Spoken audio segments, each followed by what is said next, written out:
have hit the roads already tonight, starting their journey home after the Thanksgiving holiday. Why the wrath of Mother Nature might be felt whether you are driving or flying. In developing news, chaos in Chinatown. Multiple people are taken into custody when an anti-ICE protest turns ugly. How city leaders tonight, including Mayor-elect Mamdani, are reacting to this.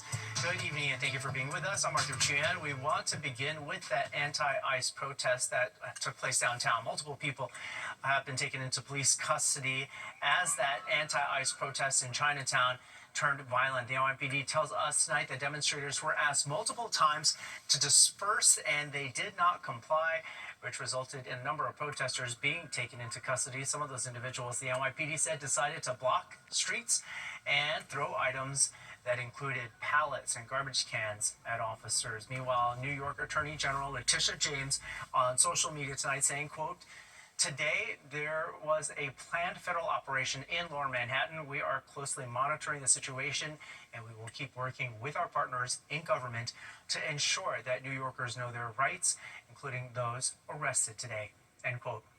And Mayor-elect Zohran Mamdani's transition team also weighing in tonight, saying that in part that Mamdani, quote, "remains steadfast in his commitment to protecting the rights and dignity of every single New Yorker, upholding our sanctuary laws and de-escalation rather than the use of unnecessary force." And finally, the New York Immigration Coalition had this to say tonight, quote, "Police officers are barred from colluding with ICE in New York City due to sanctuary protections, that they continue to provide, quote, crowd management assistance to federal agents, which led to increased tensions with protesters." We have reached out to the Department of Homeland Security, by the way, and we are waiting to hear back from them. And in the meantime, you can get the latest updates anytime by downloading our free Fox Local app. The winter-like weather has been disrupting holiday travel across the country. Check out the scene in Chicago. This isn't for last year. This is today. The wintry conditions there causing hundreds of flights to be canceled today, and that system appears to be headed for us now. It is time for our first look at our weather. Audrey Puente joins us with that now. Hey, Audrey. Hi there, Arthur. Well, here's the storm system that you just showed in Chicago. It did bring lots of snowfall across the Great Lakes and is now heading towards the Ohio Valley at the moment. It's extended all the way down towards the Tennessee Valley. They even had flight delays in and around Dallas and Houston because of severe thunderstorms there. This is all pushing eastward here, and we're going to see, looks like some snowflakes tonight, but more likely rain as we move along through our Sunday. So look at the satellite radar. It shows that snow kind of coming across into central New York right now, moving through the Poconos. You could see a few flakes flying in places like Sullivan and Ulster County, but we're not expecting accumulating snow like they saw in Chicago. Clouds will be thickening up as we move along through the evening here, and a look at the futurecast shows that we do have rain heading in our direction here. So I think it'll probably come in around after 10 or 11 a.m. tomorrow. We could start off a little wet snow off to the north here, but it's mainly a rain event for tomorrow. So we'll have patches of rainfall coming through from west to east after, let's say, right around midday through the evening, but it's going to be roughly about a quarter of an inch or less before it's all said and done. And then we're not done yet, because on Monday we get a break, but Tuesday there's another chance of rain and maybe even some accumulating snow in parts of the area. I'll have the details coming up. Arthur? It's that time of year. All right. Thank you very much, Audrey. Well, many tonight opting to hit the roads before that wet weather hits us. Let's get out to our Richard Jacobus, who is at the Vince Lombardi Station area in Ridgefield, New Jersey. That's where he's live from tonight. Good evening, Richard. Arthur, that Thanksgiving travel rush is on already, the reverse travel rush, proving that the call from AAA that there would be a record number of travelers is proving to be a reality, with so many drivers actually here tonight saying that they're trying to get a jump on not hitting that traffic that's on the road. We'll show you some of the video of those drivers, many of them here, coming in the hopes that they can have a restful Sunday before it's back to work and school on Monday at the Vince Lombardi service area along the Turnpike. Traffic snarled much of the commute tonight along I-95, proving that a lot of people actually have the same idea. Travel experts say the best time to leave would have been before 10 in the morning today, before 11 in the morning tomorrow, or you have to wait until Monday night. But those out here tonight say even a little delay is better than standstill traffic tomorrow. We're headed back to Northern Virginia. Wow. Trying to beat the traffic. And why'd you leave tonight? So I didn't have to leave tomorrow. This is going to be crazy. It already was. Connecticut was crazy for some reason. Yeah. And they were all leaving early. Tell me why you left. We're leaving just because, work and school on Monday. But that's about it. But you got to to beat that rush. Yes, yeah, give ourselves plenty of time. We're going to drive all night. We should get home around 12 tomorrow. This little southern girl doesn't want to deal with all that tomorrow. It's going to be bad. There you go.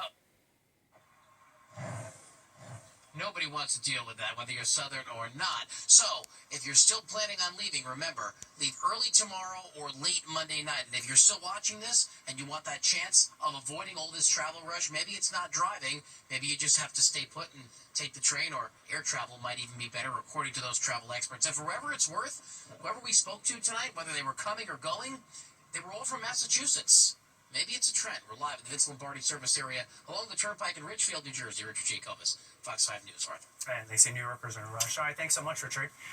Well, those who still had a little more shopping left in them after Black Friday got to direct all that energy and their wallets to Small Business Saturday, where mom and pop shops in particular get highlighted for support. Fox 5's Meredith Gorman was in Summit, New Jersey, seeing if people there were driven to shop at independent stores.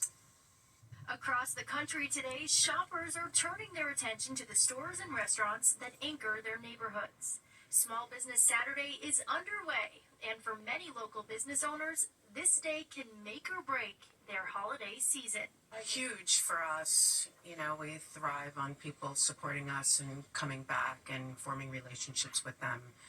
It's pretty important. In Summit, New Jersey, holiday shoppers filled the sidewalks, many stopping at their favorite local stores. According to this year's Intuit QuickBooks Holiday Shopping Survey, consumers are expected to spend approximately $263 billion on the U.S. holiday season, with $109 billion of that going to small businesses. We count on the end of the year, the last quarter, and from Thanksgiving till Christmas is the most important part of the year for us. We've had a great year, and we're also associated with Marigolds, which is a cafe and lunch place. But we will do 40 to 50% of our yearly sales in the next 4 weeks. And those out doing their holiday shopping on the Saturday after Thanksgiving say that they don't mind shelling out a little extra cash if it means supporting small businesses. I think in this country that we live in, especially now, we should be doing all of that.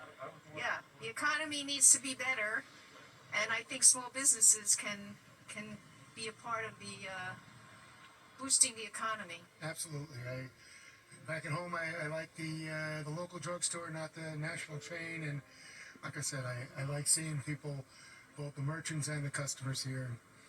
Looks like a very nice day to be shopping. For the owners we spoke with, it's not just about ringing up sales. It's about staying connected to the community that keeps their doors open year after year. Meredith Gorman, Fox 5 News. Despite concerns over the economy, it appears Black Friday spending this year is setting a new record.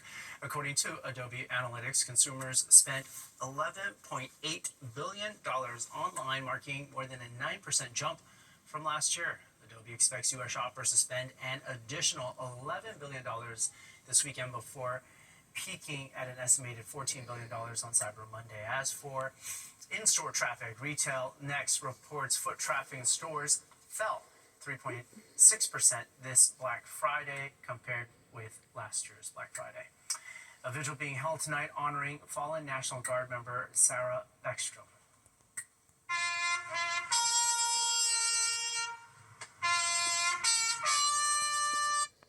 Beckstrom died after being shot in the nation's capital. The alleged gunman also shot Staff Sergeant Andrew Wolf. He remains hospitalized tonight in critical condition. The suspect faces multiple charges, including 1 count of first-degree murder and 2 counts of assault with intent to kill while armed. Attorney General Pam Bondi says the Justice Department will be pursuing the death penalty in this case. Thousands of European-built Airbus jets are returning to normal service tonight after they were grounded Friday for an urgent software update, and the company is apologizing for logistical challenges and delays. It is obviously one of the busiest travel times of the entire year, so the timing of the order is not preferred, but Transportation Secretary Sean Duffy says airlines are now making progress. Airbus became aware of the issue after a JetBlue flight to Newark from Cancun suddenly dropped mid-air on October 30th, causing an emergency landing. 15 passengers were hospitalized. If you're traveling this week, remember this, that grounding an aircraft to apply a fix isn't a sign that there's something wrong. It is a sign that the system is protecting you. And Airbus acted, regulators enforced it, and crews are implementing the solution.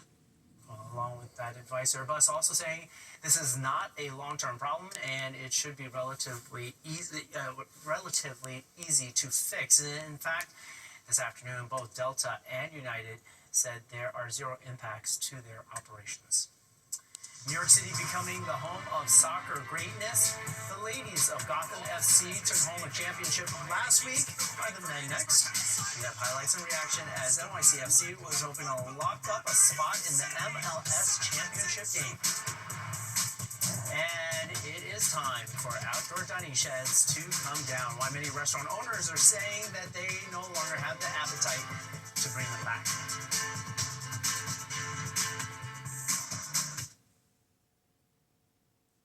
News on the 10 o'clock news. It looks like everybody already knew that today was the last time to eat in outdoor dining sheds in the city. Food establishments are required to remove their roadside sheds, which are on public property. The season runs from April 1st to November 29th each year. There are some concerns about how many of those sheds will be reopening next year. City officials say many restaurant owners have told them that they feel it's too costly to maintain those sheds. Earlier this week, the city got to celebrate Gotham FC capturing the championship of the National Women's Soccer League.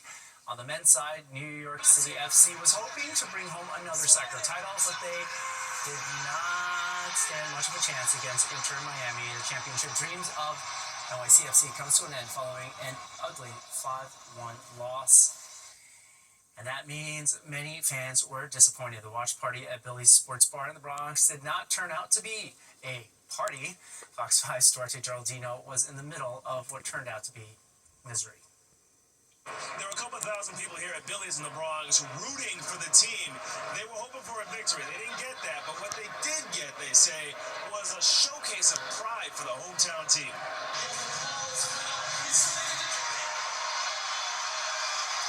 I feel like I'm proud of my team. We made it this far. 5-1 loss away. We lost our streak. Sad. Broke my heart, man. But I had hope. I mean, 3 other players we didn't have playing today, but what was the moment when you knew it just wasn't going to happen after the third goal? It was tough, you know, proud of the team, but it's a tough loss. This is your team, right? I love this team. You know, I stayed all the way to the end. I didn't quit, you know, we were here. We just got outplayed, you know. It's nobody's fault. You know, they just have a talented team. I hate to say it, you know. New York just wasn't running on the full cylinders the second half. I expected it to happen. Oh yeah, I told her before it was going to be a 5-1 game. He told you that for real? He did, but you never know. And these guys played with heart, and they've come a really long way. We're so proud of them. Are you going to be back next year? Of course. You can't bet against Messi. It hurts. Everybody here believes there is in the FC. And even though the results didn't come our way, we will still get the next season. And you heard what he said. It's all about next year at this point. They love the hometown team, and they will never stop rooting for them. At Billy's in the South Bronx, Duarte Geraldino, Fox 5 News. Raining tears in the South Bronx where Duarte was, maybe raining for real pretty soon. Time for weather now. Audrey Fuentes got that. Hi, Audrey. Yeah, Arthur, you're going to need your umbrella handy tomorrow if you're going to be out and about, especially after, let's say, lunchtime. That's when we're expecting much of the rainfall to start moving into the tri-state area. It was dry today, but it was chilly. Our high temperature only made it to 42 degrees. Normally, we should be at about 49. We're going to stay below that number, though, for the rest of the week. Headlines are showing that we do expect some flurries off to the north overnight tonight. Rain returns throughout the region tomorrow. It's going to be a messy mix on Tuesday. Some people will get rain. There's a possibility of snow north and west of the city. And temperatures will stay cold within average right through next weekend. Right now we're sitting at 38 in the Park. It's 30 in Islip, 26 out in East Hampton, so very cold there. 34 in Bridgeport. It's 29 in Poughkeepsie and 20s in Monticello and in Sussex. All of these numbers running much colder, including East Hampton, than they were at this time last night. Winds not too bad, though. They're relatively light. They'll stay between 5 and 10 miles per hour during the overnight.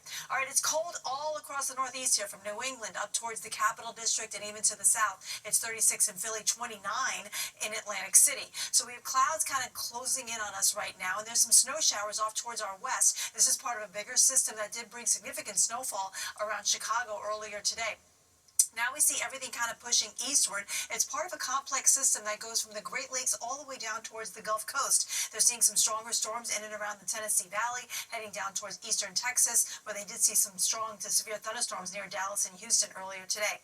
So look at the future cast shows the clouds will be thickening up as we move along through the rest of the evening here. We could catch a few snowflakes or snow showers up towards Sullivan and Ulster counties tonight. Those quickly head off to the north, and we'll be left with lots of cloud cover to start off our Sunday. Now temperatures as they rise above freezing, we'll see rain coming into play here. This will happen after about 11 or 12 o'clock tomorrow. We'll see rain moving in from west to east. We could see a little bit of a messy mix off to the north if temperatures stay cold enough, but mainly a rain event here, roughly about a quarter of an inch or less. So that's not a heavy rain. We're not expecting any flooding, but we could have slick roadways if you'll be driving around on Sunday. Everything clears the coast after about 9 or 10 o'clock. We go clear for a moment here, and on Monday we'll start off with plenty of sunshine. It'll be a chilly day, but a dry day, and that's our break, because on Tuesday we have another system that's heading in our direction, and this one will bring snow, it looks like north and west of the city, and mainly rain along the coast. So 35 will be the low tonight, 20s off to the north here, and that's where we could find some flurries possible. Tomorrow going to 48 degrees. Have your umbrella handy because it will be a rainy afternoon. We get a dry break on Monday. Tuesday we'll have a mix of rain and snow across the region. It's sunny and cold on Wednesday, and it turns much colder next weekend, setting the stage for another chance of snow by Saturday. Arthur, over to you. Oh boy, thank you very much, Audrey. Okay, Jennifer Williams is now here now with a look at what is coming up in sports. Hey, Jen. Hey, Arthur. 'Tis the season. In case you missed it, Nick Scar, Jordan Clarkson, and his foundation, JC Cares, donated and helped to pass out turkeys to the emergency food pantry at the Harlem Dowling Westside Center. The Garden of Dreams Foundation also donated hot meals to each of the over 100 families in attendance. You gotta love it. Arthur, I'll send it back to you. All right, Jennifer, thank you so much. And that does it for us tonight. Have a great evening. We're back tomorrow. See you then.